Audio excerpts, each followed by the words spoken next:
Lewis and Clark.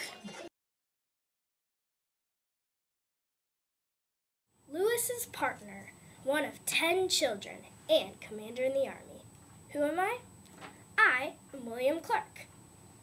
I was born August 1st, 1770, and grew up in Caroline County, Virginia, and Louisville, Kentucky.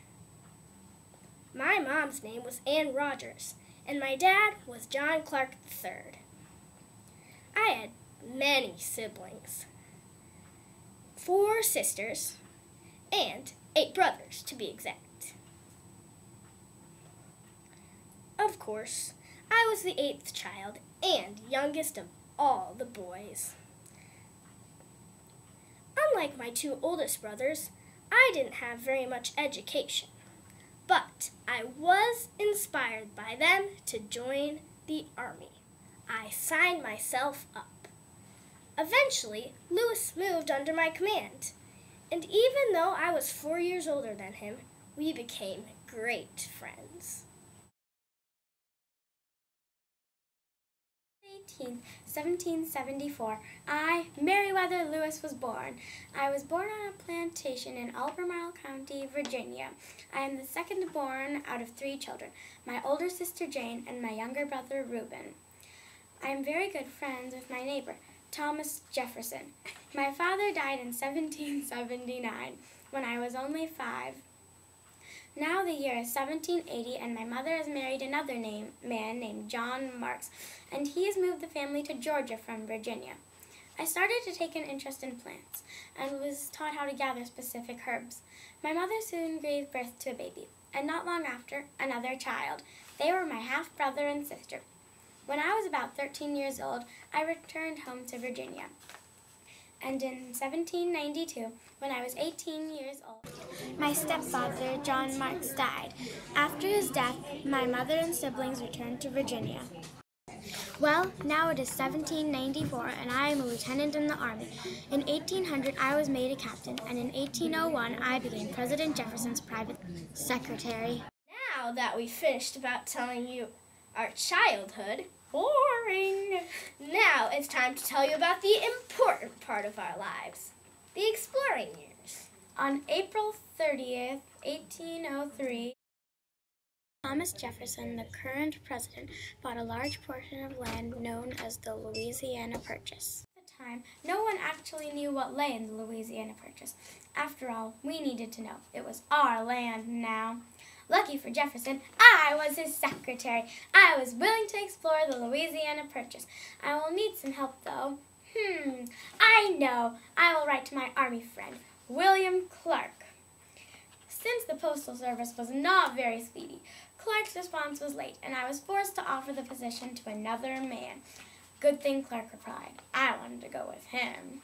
On May 14th, 1804, I started off for St. Charles. 1 week later, Meriwether Lewis joined the expedition.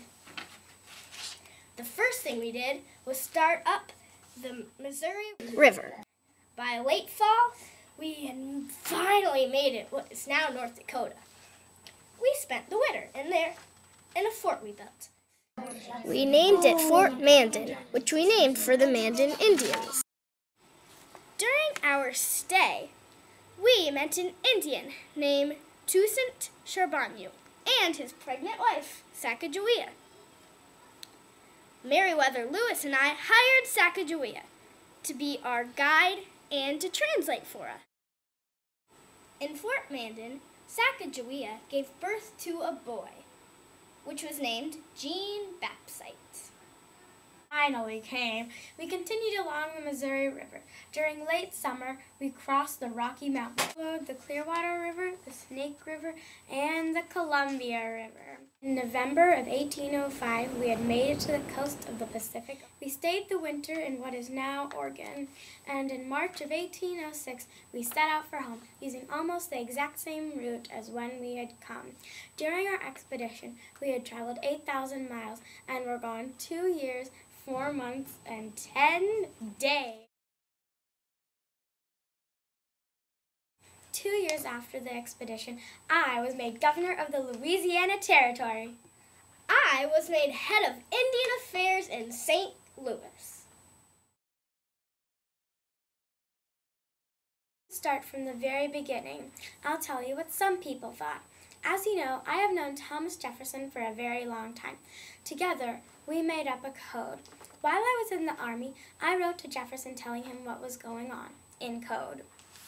I told him who was loyal to the Army, who was good, who was okay, and who was not good at all. There was one man, General Wilkinson, who was not good at all, and he was afraid that I would tell Jefferson to fire him. Let me tell you, he did not want to lose his job. Later on, when it came time for Jefferson to choose someone to lead the expedition, he chose me instead of Wilkinson. Then, to make it worse, I chose Clark as my partner for the expedition. Once again, Wilkinson had not been chosen. He had really wanted to go on that expedition. So now Wilkinson has many reasons to be mad at me. Wait, there are still more reasons for him to be mad at me. Later on, he asked me to join him and create a whole new country altogether. What did I say? No. Now we know Wilkinson is really mad at me. Now I'll tell you exactly how I died. Now Clark and I have completed the expedition, and I am on a journey to Washington from New Orleans. It is October of 1809. On October 18th, 1809, I stayed at an inn where Neely, a man under Wilkinson's command, came to the inn and shot me. Those wounds are what I died of. Neely was sent to kill me because at the time I had a letter written in code, and Wilkinson feared that it was to tell Jefferson that he should be fired, and you know that he did not want to be fired. After killing Lewis, Neely wrote to Jefferson. He told Jefferson that Lewis committed suicide. That's all everyone had to believe. Nobody knew that Meriwether Lewis had been murdered. I died September 1st, 1888. By then, I was 78 years old. Most people think I died of old age or a sudden sickness. No one knows for sure. Bravo! Encore! Encore!